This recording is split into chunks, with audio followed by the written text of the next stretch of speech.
Olá, meu nome é Cristiane, sou professora de Biologia na Escola Brasil e nesta aula de hoje vamos abordar o tema meiose. Mas antes, quero te dar duas dicas. Primeiro, assista às videoaulas anteriores de ciclo celular e mitose, pois nesta aula vou utilizar vários termos que já foram explicados anteriormente. Além disso, anote as informações que vão ser abordadas nessa videoaula em seu caderno, pois isso te ajudará a memorizar essas informações e você terá uma ótima fonte para consultar esse conteúdo na hora de fazer os exercícios, ok? Então vamos lá. Antes de falar o que é meiose, precisamos relembrar algumas coisas. A célula obedece um ciclo celular, subdividido em I, de intérfase, fase na qual a célula está ativa e não está se dividindo, e fase de divisão celular, a qual pode se dar por meio de mitose ou meiose. Por isso, é abreviada com a letra M. Mas qual a diferença entre elas? A mitose é um processo de divisão celular chamado equacional, pois forma duas células filhas com a mesma quantidade de cromossomos da célula-mãe, ou seja, forma duas células clones, e por isso é representada com o símbolo E e uma exclamação, de equacional. Já a meiose é dividida em duas etapas, meiose 1 e meiose 2, as quais analisaremos daqui a pouco, e forma quatro células filhas com metade dos cromossomos da célula-mãe. E por isso dizemos que a meiose é uma divisão reducional, e a representamos com a letra R e uma exclamação. Mas que tipo de célula sofre mitose e que tipo de célula sofre meiose? Como nós vimos na aula de mitose, organismos unicelulares se reproduzem de forma assexuada por meio da mitose, de forma que uma única célula se divide em duas células filhas idênticas à célula-mãe. Além disso, ocorre mitose em todas as células somáticas do nosso corpo, ou seja, células que não estão envolvidas na reprodução, tais como células ósseas, hemácias, células musculares, células epiteliais, neurônios, entre muitos outros tipos. Como nós vimos nas aulas anteriores, é por meio da mitose que os organismos multicelulares como nós, seres humanos, crescemos e regeneramos células e tecidos mortos.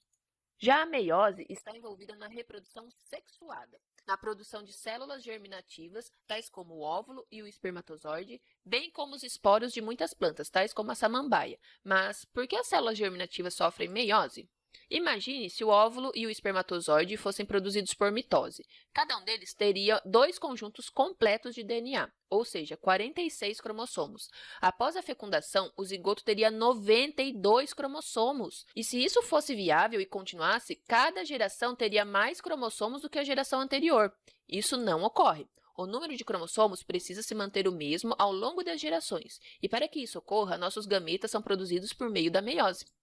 Caso um embrião herde mais ou menos do que 46 cromossomos, dizemos que ele possui uma aneuploidia, como é o caso da síndrome de Down, na qual a pessoa herda um cromossomo número 21 a mais. Mas, dependendo da quantidade de cromossomos que estiver a mais ou a menos, o embrião pode não chegar nem a nascer, acabando morrendo no útero da mãe. Ou muitas vezes acaba morrendo ainda no primeiro ano de vida. Assim, um óvulo N com apenas um conjunto de cromossomos, ao ser fecundado por um espermatozoide também N com apenas um conjunto de cromossomos, irá produzir um zigoto 2N, ou seja, diploide com dois conjuntos de cromossomos. Em números, podemos dizer que um óvulo com 23 cromossomos, ao ser fecundado por um espermatozoide com 23 cromossomos, irá formar um zigoto com 46 cromossomos, que é o número de cromossomos da espécie humana. Além disso, a meiose também é responsável por causar variabilidade genética, mas, para entendermos isso, precisamos analisar as etapas da meiose. A meiose ocorre após a intérfase, fase em que o DNA da célula foi duplicado, e é dividida em meiose 1 e meiose 2. Assim como a mitose, cada uma das fases da meiose é formada pelas subfases prófase, metáfase, anáfase e telófase. Então, para diferenciar essas etapas, dizemos que a meiose 1 é composta pelas subfases prófase 1, metáfase 1, anáfase 1 e telófase 1. Por sua vez, a segunda fase da meiose é formada pelas subfases prófase 2, metáfase 2, anáfase 2 e telófase 2. Na prófase 1, os centrosomos, também chamados de centríolos, se dividem e formam as fibras do fuso. A cromatina se condensa, formando os cromossomos, o nucleolo desaparece e no final da prófase 1, a carioteca irá desaparecer. Contudo, essa é uma das fases mais importantes da meiose, pois é nela que ocorre o processo de permutação, e eu vou explicar o que é isso agora. Como eu disse, nas aulas anteriores, organismos diploides têm um par de cromossomos de cada tipo. Então, por exemplo, você é um organismo diploide, o que significa que você tem um par de cromossomos número 1, um par de cromossomos número 2, um par de cromossomos número 3 e assim por diante. Você lembra por que temos dois cromossomos de cada tipo? Porque um veio do pai e um veio da mãe. Dizemos que os dois cromossomos que formam um parzinho são chamados de cromossomos homólogos. Na prófase 1, os cromossomos homólogos ficam aderidos uns aos outros por meio de um processo chamado sinapse, processo este que não ocorre na mitose. Durante este processo, os cromossomos podem formar quiasmas, onde as cromátides dos cromossomos homólogos podem se quebrar e se religar no cromossomo homólogo. Ou seja, durante a produção de óvulos ou espermatozoides em seu corpo, o par de cromossomos número 1 pode se quebrar e trocar pedaços, o que significa que uma das cromátides do cromossomo que você herdou do seu pai pode ficar com um pedaço do cromossomo da sua mãe, e uma das cromátides do cromossomo que você herdou da sua mãe vai trocar pedaços com o cromossomo do seu pai. Esse processo é chamado de permutação ou crossover, e é um dos principais processos responsáveis por causar variabilidade genética nos seres vivos que se reproduzem de forma sexual. Na metáfase 1, os cromossomos homólogos, ainda ligados entre si pelas sinapses, se alinham na região equatorial da célula, e as fibras do fuso se ligam aos centrômeros de cada cromossomo homólogo. Já na anáfase 1, as fibras do fuso vão se encurtar e puxar os cromossomos homólogos para os polos da célula. Lembre-se que, na mitose, durante a anáfase, ocorre separação das cromátides irmãs de um mesmo cromossomo. Já na anáfase 1 da meiose, ocorre separação dos cromossomos homólogos. Isso é muito importante, pois é isso que fará com que as células geradas sejam haploides, N, e não diploides, 2N. Ou seja, é isso que irá garantir que as células geradas tenham apenas metade dos cromossomos da célula-mãe. Outro fator importante que também contribui para a variabilidade genética pode ser observado nesta imagem. Os cromossomos do pai e da mãe não seguem uma ordem, ou seja, os cromossomos do pai não ficam todos do lado esquerdo e os da mãe todos do lado direito. Eles se embaralham. Assim, após os cromossomos migrarem para os polos da célula, as células geradas irão apresentar tanto cromossomos do pai quanto cromossomos da mãe. Dizemos então que cromossomos se distribuem de forma independente. É por isso, por exemplo, que quando você tiver um filho, ele terá tanto características do seu pai quanto da sua mãe, pois você passará cromossomos de ambos para o seu filho.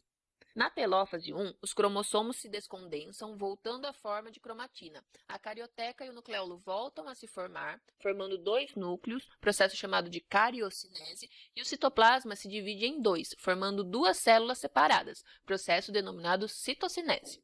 Após o fim da telófase 1, se inicia o processo de meiose 2, processo muito semelhante à mitose. Contudo, aqui as células possuem metade dos cromossomos da célula-mãe. Porém, ainda vemos os cromossomos na forma de xizinhos, uma vez que o DNA ainda está duplicado. Na prófase 2, ocorre a duplicação dos centríolos e aparecimento das fibras do fuso, condensação da cromatina em cromossomos, desaparecimento dos nucleolos e desaparecimento das cariotecas. Na metáfase 2, os cromossomos ficam dispostos na região equatorial da célula e as fibras do fuso se ligam aos centrômeros de cada cromossomo. Na anáfase 2, os cromossomos filhos, que antes eram chamados de cromátides irmãs, migram para os polos opostos da célula, devido ao encurtamento das fibras do fuso. Perceba que aqui estão sendo separadas as cromátides irmãs, ou seja, o DNA duplicado está sendo dividido metade para cada lado da célula, diferente da anáfase 1, que mantinha o DNA duplicado, mas separava os cromossomos homólogos. Já na telófase 2, ocorre desaparecimento das fibras do fuso, descondensação dos cromossomos, formando de novo a cromatina, aparecimento dos nucleolos, das duas células formadas e aparecimento da carioteca, também chamado de cariocinese. E, por fim, ocorre a formação de duas células por meio da citocinese. Esta imagem, retirada de um livro didático, esquematiza um resumo da meiose. Podemos ver que a célula é diploide e possui dois cromossomos, ou seja, 2N igual a 2. Ainda na intérfase, o DNA é duplicado e, por isso, os cromossomos homólogos são separados e na meiose 2, as cromátides irmãs são separadas, formando os cromossomos filhos, resultando em 4 células com metade do número de cromossomos da célula-mãe.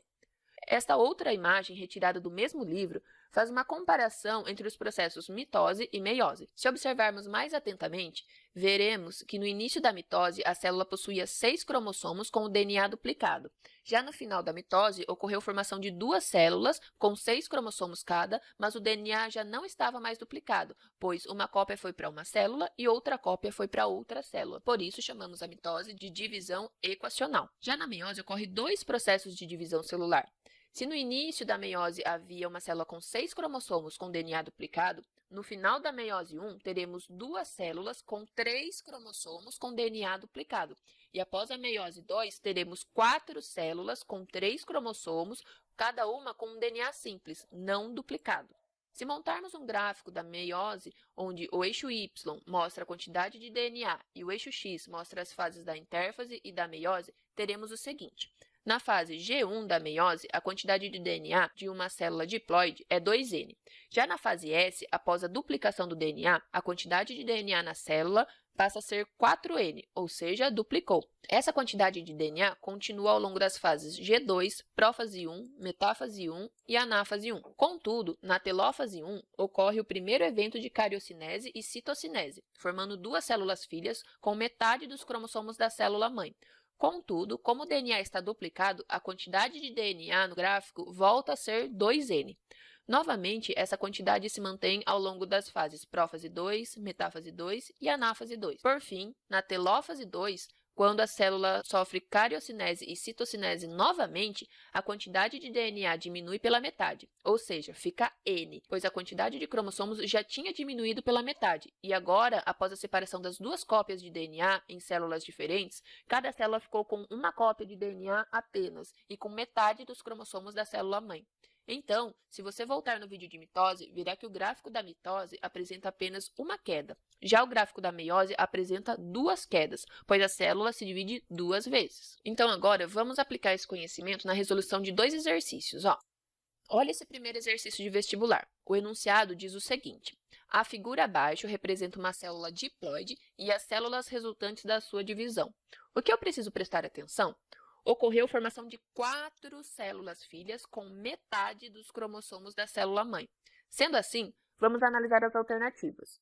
Nesse processo, alternativa A, houve um único período de síntese de DNA, seguido de uma única divisão celular. Uma coisa muito importante que precisamos lembrar nesse exercício é que antes de sofrer mitose ou meiose, a célula passa pela fase de intérfase, na qual ocorre a duplicação do DNA. Essa duplicação ocorre apenas uma vez, ok? Pode ser que tenha gente que fique na dúvida, achando que entre a meiose 1 e a meiose 2 ocorre duplicação do DNA, mas isso está errado, ok, pessoal? A duplicação do DNA ocorre antes da mitose ou antes da meiose 1. Não vai ocorrer entre a meiose 1 e a meiose 2, tá bom? Então, está certo quando ele fala que houve um único período de síntese de DNA, ou seja, o DNA foi duplicado apenas uma vez. Só que olha o que ele fala em seguida. Seguido de uma única divisão celular. A gente acabou de ver que, para formar 4 células haploides, a célula precisa sofrer 2 divisões celulares. Então, essa alternativa está errada. Vamos ver a alternativa B. Houve um único período de síntese de DNA, ok, seguido de 2 divisões celulares. Ok também, tá certo, né? A meiose 1 e a meiose 2. Então, a alternativa que eu iria escolher é a alternativa B de bola. Vamos analisar esse outro exercício aqui. Apenas as células diploides podem sofrer meiose, dado que as células haploides têm um único conjunto de cromossomos, que não pode ser mais reduzido. A figura abaixo representa a anáfase 2 da meiose de uma célula animal. Quais informações são importantes nesse exercício? A anáfase é a fase de síntese. Então, podemos ver que no início da anáfase, de 4 cromossomos. 1, 2, 3 e 4. Além disso, a célula está na fase de anáfase 2, ou seja, ela já está no segundo processo de divisão. Seus cromossomos já foram divididos pela metade. Sendo assim, vamos voltar para a pergunta. O número diploide da célula que se está dividindo por meio da mitose é igual a... Qual é o dobro de 4? 8. Então, a alternativa certa é a alternativa A.